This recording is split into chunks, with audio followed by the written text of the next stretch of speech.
Protein రొట్టె అండి. ఇది చాలా హెల్తీ అండి, చాలా బాగుంటుంది, నిలవ కూడా ఉంటుందన్నమాట. దీనికి కావలసినటువంటి పాలకూర, పన్నీరు, క్యారెట్, సొరకాయ, పచ్చిమిరపకాయలు, కరివేపాకు, ఎర్రగడ్డలు అన్నీ సన్నగా తరుక్కోవాలండి.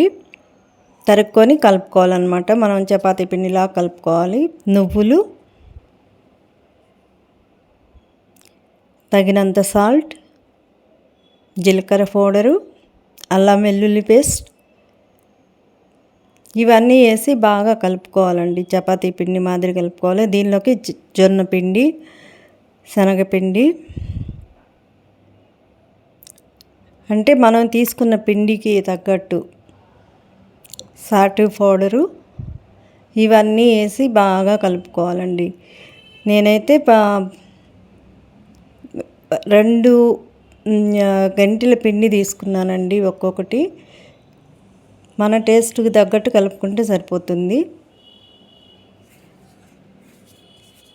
దీనిలో వాటర్ వేయక్కర్లేదండి. అందులో సొరకాయలో ఉండే వాటరు, క్యారెట్, పచ్చిమిరపకాయలు, ఎర్రగడ్డలు వీటిల్లో ఉండే వాటర్తోనే చపాతీ పిండిలాగా రెడీ అవుతుందన్నమాట. పిండి ఇక్కడ చూపించే విధంగా కలుపుకోండి, సరిపోతుంది.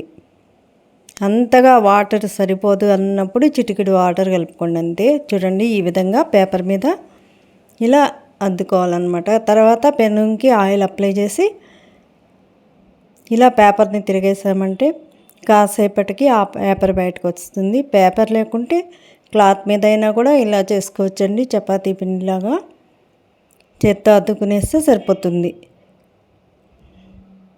మీరు ట్రై చేయండి ఫ్రెండ్స్, చాలా హెల్తీ కదా, పిల్లలకి మంచిది, హెల్త్కి.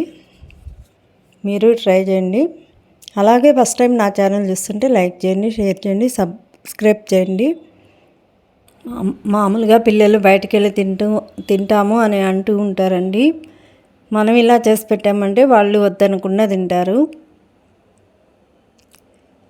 అంటే రోజుకు ఒక రకం చేసి పెడతా ఉంటే వెరైటీస్ చేసి పెడితే వాళ్ళు కాదనరు. ఒకే రకం పెట్టామంటే వాళ్ళకి బోర్ అవుతుంది.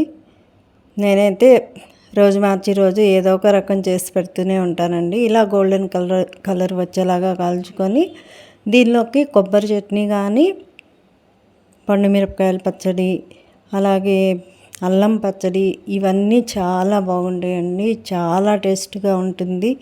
మీరు ట్రై చేయండి ఫ్రెండ్స్.